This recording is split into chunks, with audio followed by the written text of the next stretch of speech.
సత్యవేడు మండలంలో జరుగుతున్న అక్రమ మైనింగ్ కార్యకలాపాలపై తిరుపతి జిల్లా కాంగ్రెస్ పార్టీ అధ్యక్షుడు బాబు బాలగురువం తీవ్ర ఆగ్రహం వ్యక్తం చేశారు. అభివృద్ధి పేరుతో సహజ వనరులను దోచుకుంటూ సమాజాన్ని నాశనం చేస్తూ ప్రజల ప్రాణాలతో చెలగాటమాడుతున్నారని ఆయన ప్రభుత్వ అధికార వర్గ రాజకీయ నాయకులపై తీవ్ర స్థాయిలో విమర్శలు చేశారు.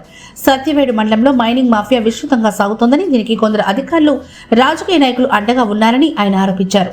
ప్రభుత్వం 5,000 క్యూబిక్ లోడింగ్ కు మాత్రమే అనుమతి ఇచ్చినప్పటికీ రోజుకి 1,00,000 క్యూబిక్ వరకు అక్రమంగా తవ్వకాలు చేసి తరలిస్తున్నారని తెలిపారు.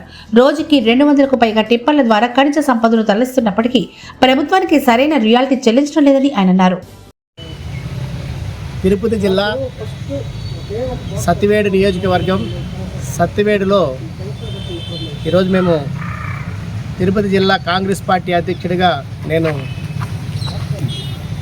ప్రెస్ కాన్ఫరెన్స్ నిర్వహించడం జరుగుతూ ఉంది.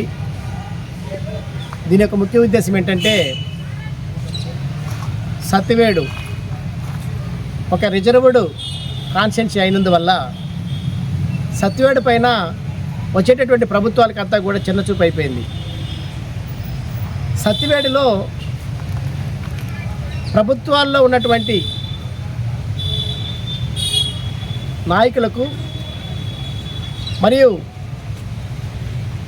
అధికారులకు మరియు మంత్రులకు ప్రతి ఒక్కరు కూడా సత్యవేడిని ఒక పెద్ద కుంభకోణంలా భావించి కొన్ని కోట్ల రూపాయలు ఇక్కడి నుంచి సహజ సంపదను దోచుకుని వెళ్ళొచ్చు, ఇక్కడ ఎవరు అడిగేవాళ్ళు లేరు, దిక్కు లేదు ఈ సత్యవేడికి అని చెప్పి ప్రతి ఒక్కరూ ఈ సత్యవేడి పైన పడడం జరిగింది. నేను కాంగ్రెస్ పార్టీ జిల్లా అధ్యక్షుడికి ఒక స్థానిక వ్యక్తిగానే మాట్లాడుతున్నాను ఆవేదనతో. నా సత్యవేడు ప్రాంతంలో ఒకసారి వైసీపీకి మరోసారి తెలుగుదేశానికి అవకాశం కల్పించడం జరిగింది. కానీ తెలుగుదేశంలో గెలిచినటువంటి ఎమ్మెల్యే గారు దాన్ని సద్వినియోగం చేసుకోకుండా ఆయన డమ్మీ అయిపోవడం జరిగింది.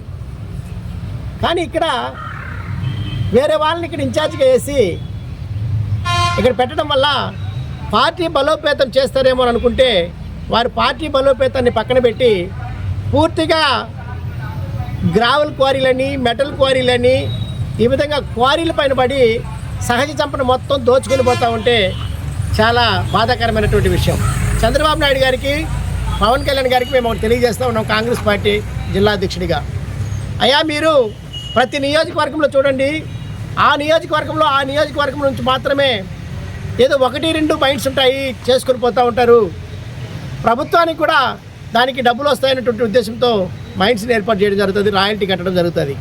కానీ ఈ సత్యవేడులో మాత్రం రాయల్టీ కట్టకపోయినా పర్వాలేదు, కలెక్టర్కి 5 లక్షలు డబ్బులు ఇస్తే చాలు, అదేవిధంగా ఎస్పీలకు కావచ్చు లేకపోతే అధికారులకు కావచ్చు డబ్బులు ఇస్తే ఇక్కడ రాయల్టీలు కట్టకపోయినా ఇచ్చేది 5,000 క్యూబిక్ మీటర్లకి అవకాశం కల్పిస్తే 1,00,000 క్యూబిక్ మీటర్ల వరకు ఇక్కడ వీళ్ళు ఎత్తుకోవడం జరుగుతూ ఉంది. దానిపైన ఎవరైనా పర్యవేక్షిస్తున్నారా అంటే ఏ అధికారి కూడా పర్యవేక్షించేటువంటి పరిస్థితి లేదు. సత్యవేడు నియోజకవర్గంలో రోడ్లు లేవు, స్కూల్స్ సక్రంగా లేవు, ప్రభుత్వ పాఠశాలలు తీసేసినారు, ప్రభుత్వ కాలేజీ భవనాలు లేవు. కానీ